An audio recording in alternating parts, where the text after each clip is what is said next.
Hello, this is Mrs. Orlovsky. I'm going to read chapters 3 and 4 of this book, Ballpark Mysteries, number 8, The Missing Marlin. So remember the other day, chapters 1 and 2, they went to two places. They went Miami Marlins. So here's the Miami Marlins logo of the baseball team, my son's favorite. And here's a picture of a marlin right here. So hopefully you can see that, what that fish looks like, just to give you a little bit of background information. Okay, so today I'm going to read chapter 3. Back at Uncle Oliver's house, Kate sat down in front of her mother's laptop computer. She pulled up a page filled with photos of green sea turtles. They had long necks and shiny eyes. "That's what I saw in the Marlin's tank," Kate said. "What was it doing there, Ned?" Ned was Uncle Oliver's assistant at Panther Park. Uncle Oliver was still at his meeting, but Ned had just come in from feeding the animals. He wore a maroon shirt, tan shorts, and hiking boots. Ned leaned over and took a closer look at the screen. Then he scratched his chin. "Those are endangered green sea turtles, all right," Ned said. "But there are no turtles in the Marlin's tank. Your uncle and I keep tight control over what goes in there. One of us checks the tanks before each and every game." Kate crossed her arms. "I definitely saw one in the tank," she said. Mrs. Hopkins looked at the turtles. "Maybe it was just a piece of coral or something," she said. "I don't think the Marlins would keep endangered species in their tanks at the ballpark." "You sure you're not seeing things?" Mike asked. Kate glared at Mike. She reached out to pinch him, but he jumped away. "Don't you believe me?" she asked.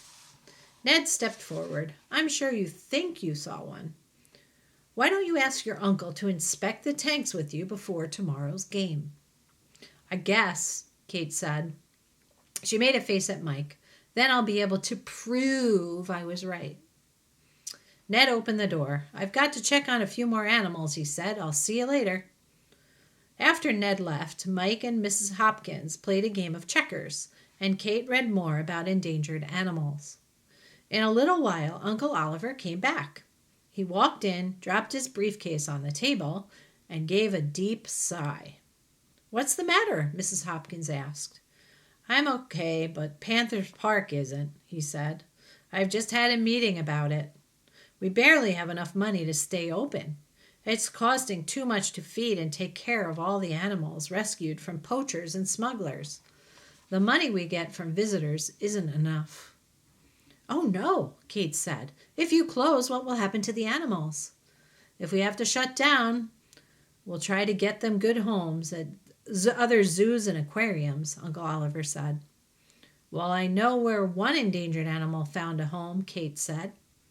She told Uncle Oliver about the rare turtle she'd seen at the ballpark. Uncle Oliver listened to Kate, then shook his head. "I don't think we have a turtle in our tank," he said. "But I can bring you in early to take a look, just in case." Uncle Oliver checked his watch. It was just about 7:30. "Would you like a tour of Panther Park?" Kate brightened up. "Sure," she said.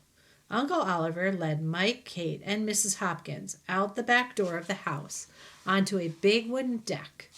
Even though it was after dinner, the sun was still up. They followed a wooden boardwalk. Sorry, that's what good readers do. Correct a word. I said the wrong word there. So they followed a wooden boardwalk past towering trees and lots of green plants. The air felt warm and moist and hummed with the sound of crickets and other insects. The path led into a sandy area with large habitats on either side. Mike and Kate ran over to the one on the right.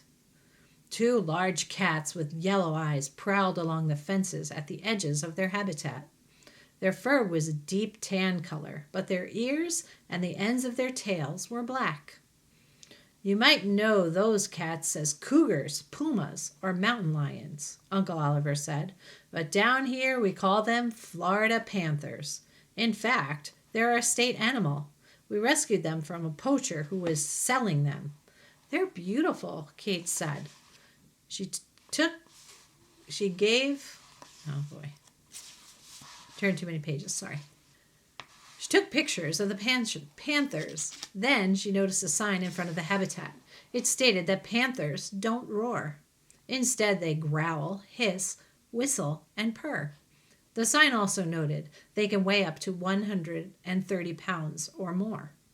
What's that? Mike asked. He ran over to a wooden pen on the other side of a clearing. Cool, an armadillo. Kate, come see. The armadillo looked like a little pig with a hard shell on its back. It had a narrow head with small ears and a long tail covered with a leathery shell. Kate snapped some pictures of it.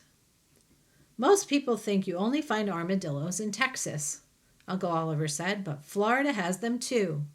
I guess they like our weather. This is one recovering from an injury. Hey, look, Kate said. She pointed at the sign in front of the pen. Armadillo means little armored one in Spanish. Kate was interested in anything that had to do with Spanish. Her father had learned to speak Spanish because he was a baseball scout and he worked with lots of players who spoke the language. Kate's father often wrote her emails in Spanish so Kate could learn too. All that armor looks a little uncomfortable to me, Mike said. I'd rather just wear a t-shirt. Uncle Oliver laughed. I don't think I'd like a hard shell on me either, especially since it gets so hot around here, he said. He waved his hand. Come on, I've got something else to show you. Uncle Oliver led them down a path between tall coconut palm trees. High overhead, the long leaves rustled in the evening breeze. The path ended near a small, brightly colored building. Uncle Oliver gave a sharp whistle. A moment later, the door opened and Ned stepped out. But he wasn't alone. He had two large parrots on his shoulders. One was mostly green with bright blue feathers. The other had red head feathers and green and blue tail feathers. Ned placed the green and blue parrot on Mike's shoulder.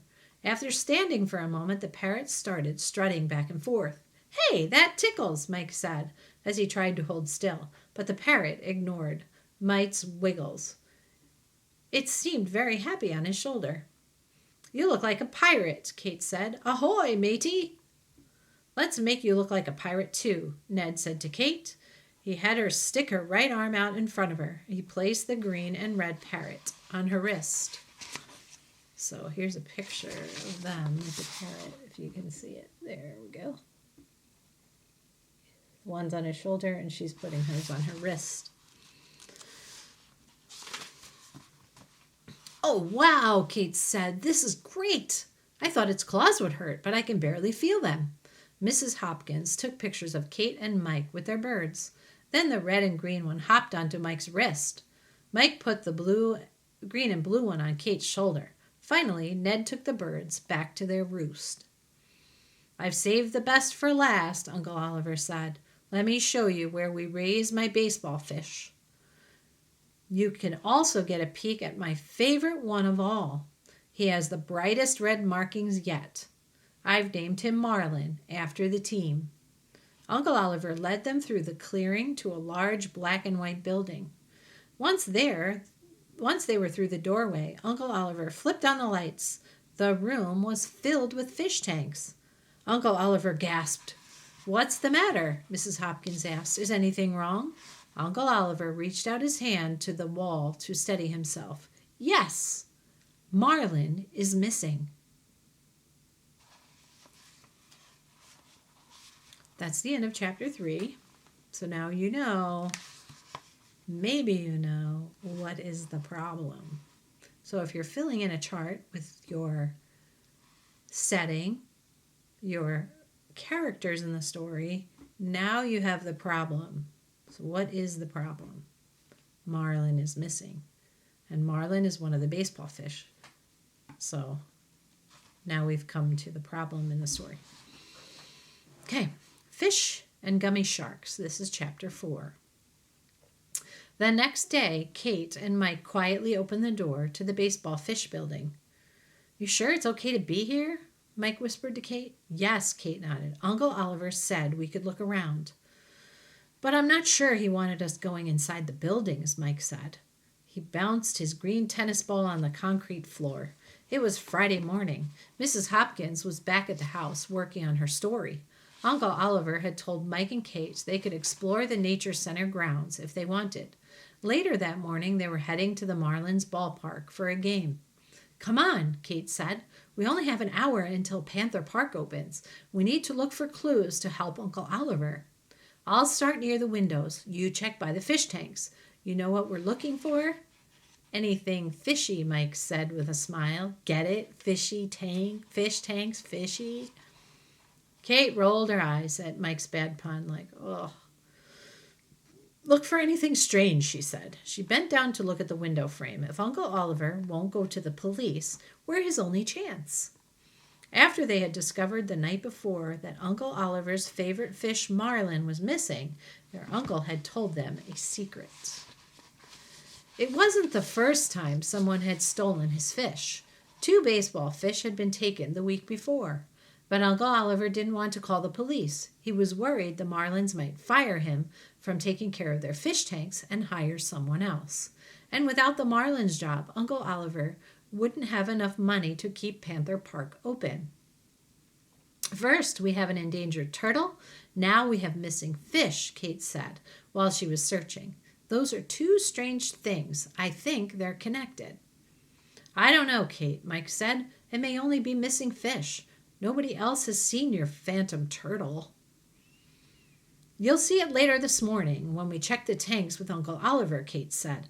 "It'll prove I was right." Mike and Kate searched the fish tank room for 20 minutes, but didn't find any clues. Kate was about to give up when Mike stopped her. He pointed to a small crack between the fish tanks and a heavy desk. "I think I see something in there," he said. "Help me move the desk." Mike and Kate pulled the desk a few inches to the right. As they did, something dropped to the ground. Mike picked up an inch-long object. It was bright blue and shaped like a shark. It even had a little blue fin on its back. "Know what this is?" he asked. "I sure do," Kate said, "but just because you eat them all the time, it's a gummy shark." "Exactly," Mike said. "I think it's a clue. Maybe the thief dropped it while he was taking the baseball fish." "Or she," Kate said. "We don't know if the thief is a man or a woman, or if some kid stuck it in here." "Nah, I know it's a clue," Mike said. Just then Mike heard a noise outside the building. Mike and Kate glanced at each other. Before they could move, Ned stepped through the doorway. "What are you 2 doing here?" Ned asked. "The Nature Center isn't open yet." "Uncle Oliver said we could look around. We're searching for clues to the missing fish." "Look what we found," Mike said. He held out the gummy shark. "We think the thief dropped this by mistake." Ned's eyebrows went up. He looked at the candy for a moment, then he smiled. "I'm not sure that will help you much," he said. "Kids drop all sorts of stuff, especially candy they're not supposed to eat in here." "Shoot," Mike said. "I thought it was a real clue." "Good try, though," Ned said. I'll let you know if I find anything while I'm working." "Thanks," Kate said. "We'll see you later." They weren't leaving for the game for another hour, so Mike and Kate went back to Uncle Oliver's house. Kate plopped down at Uncle Oliver's desk. She started to poke through some of the many books about animals. Mike sat on the couch. He turned on a sports show on TV. Kate was just closing the book when she gave a low whistle. Mike?" she said. "Can you come over here for a minute?" Mike popped up from the couch. "Why?" he asked. "Did you find a rare turtle hiding in the desk?" Kate shook her head. She handed him a letter. "This was under the book I was reading," she said. "I wasn't trying to snoop, but the word insurance caught my eye." Mike read the letter. It was from an insurance company. It showed that Uncle Oliver had bought a big insurance policy for his baseball fish. I hope that it doesn't mean what I think it means," Mike said. "What?" Kate asked. "That Uncle Oliver is smart because he insures his business?" "There may be more to it," Mike said. He pointed at the bottom line. "Those fish are insured for a lot of money." "So?" Kate replied. "He's just being careful." "He's being careful not to tell the police," Mike said. The more fish that are missing, the more money he'll make. What do you mean? Kate asked. Mike leaned over. I hate to say something bad about Uncle Oliver, he whispered. But what if he's stealing the fish himself for insurance money? Dun, dun, dun. Okay, that's the end of chapter 4. So here's a couple things just to keep in mind. When you see people that are trying to solve a mystery, so maybe you see it on TV or you see a movie or something like that, they always have a notebook or they have a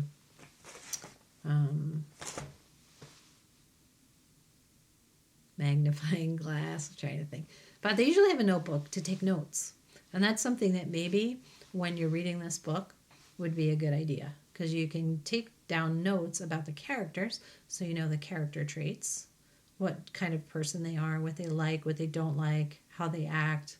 And then you can also write down the setting, because I'm sure that might be one of your questions, the setting of being they were swimming in the water. Then they were at the ballpark.